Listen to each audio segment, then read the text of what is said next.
when my grandmother asked me, "How do you spend your $3 million trust fund?" I just stood there, blinking, confused, and trying to figure out if she was joking or testing me, because I had no idea what she was talking about. I didn't have a trust fund, at least I didn't think I did. For a second, she looked at me with this puzzled expression, like maybe I was pulling a prank on her. Then she frowned, her face falling into this sad, disappointed look I'll never forget.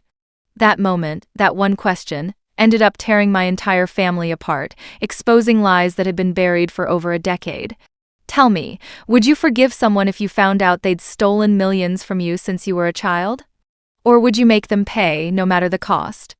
To really explain how everything spiraled, I need to start from the beginning. I grew up thinking I was just an ordinary kid in a middle-class family. My dad worked in finance, and my mom stayed home to take care of me. We lived comfortably, but never lavishly. Birthdays were nice but modest.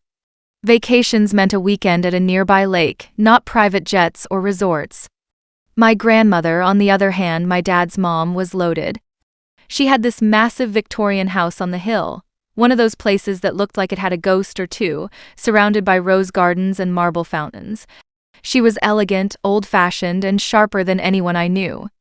She used to tell me stories about her life, how she built her wealth through smart investments and a little bit of luck. I adored her, even if she was intimidating at times. She always treated me like her favorite.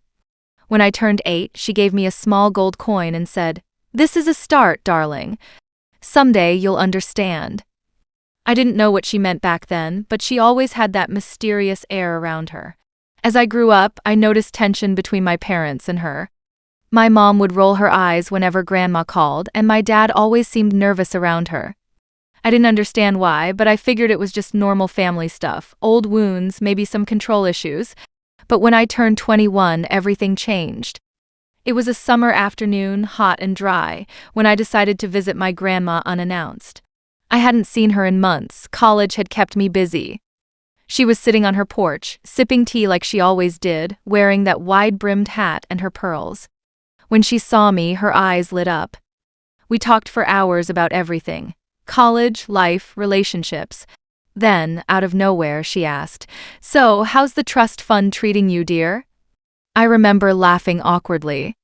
"What trust fund?" I said, genuinely confused. Her smile faded. "The one I set up for you when you were 10, she said slowly.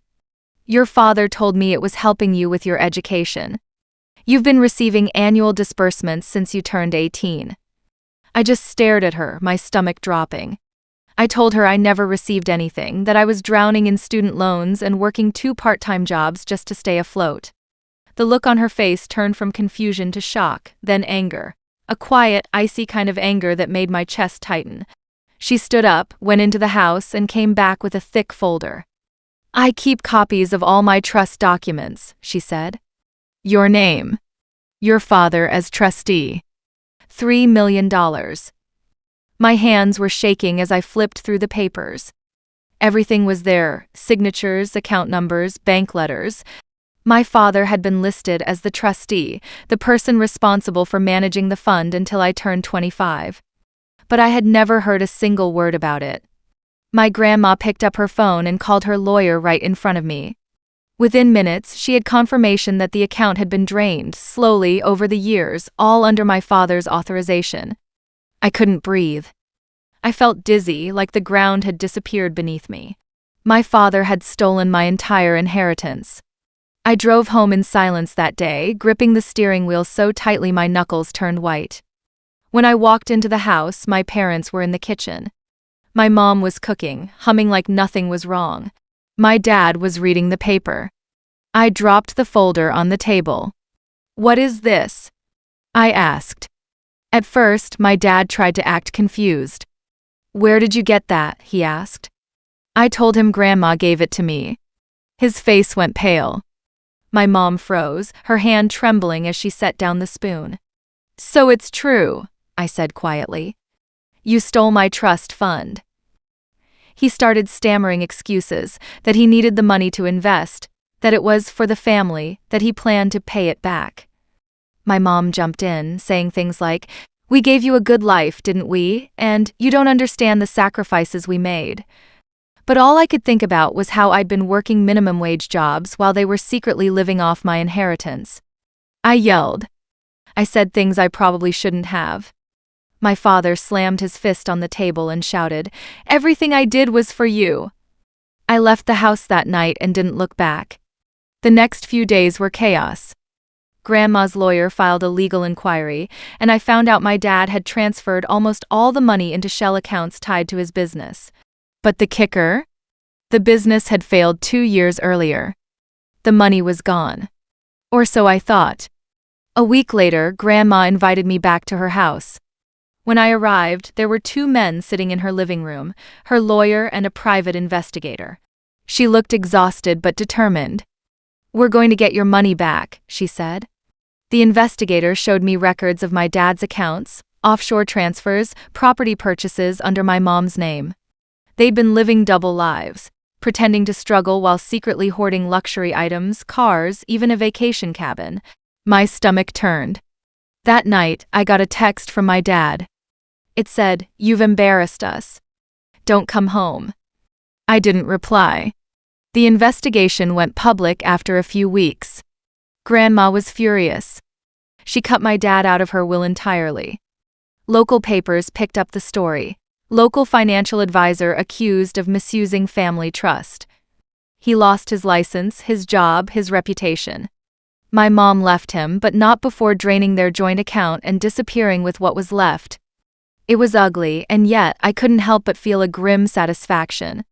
Before I tell you what happened next, I want to ask, if you were in my shoes, what would you have done? Would you have let your family's lies slide for the sake of peace, or would you have gone after them like I did? Because what I did next, it wasn't pretty. Grandma told me something that stuck with me. Wealth can be rebuilt, but trust cannot. She looked so tired, like this whole ordeal had aged her 10 more years. I made a promise to her that I would make things right, not just for me but for her legacy. With her help, I filed a civil lawsuit against both of my parents. It dragged on for months. My dad tried every trick in the book, pleading, delaying, even threatening to countersue. But the evidence was overwhelming. I had bank statements, digital transfers, property records, all showing how they siphoned the money over time. Then, during one of the hearings, something unexpected happened. Grandma collapsed in court. She'd been battling a heart condition for years, but the stress was too much. She passed away 3 days later. I was devastated. She'd been the one constant in my life, my protector, my truth teller. Her death hit me harder than anything. But in her will, she left me one final message. The lawyer handed me a sealed envelope. Inside was a handwritten letter and a small gold coin, the same one she'd given me when I was 8. The letter said, "My darling, money comes and goes, but justice stays with you forever. Do what you must and never let darkness win." I cried for hours. And then I did exactly what she wanted. After her funeral, I found out that she'd made some last-minute changes to her estate. She had left everything, her house, her investments, her jewelry, to me. But there was one condition: I could not sell or transfer any of it for 5 years. That way, my father couldn't touch a dime. She even made it legally bulletproof. When my dad found out, he showed up at my apartment drunk and angry. He yelled about betrayal, about how I'd ruined his life. He said I'd turned Grandma against him. I told him calmly, "You did that yourself." He lunged at me, but I stepped back and told him I'd call the police.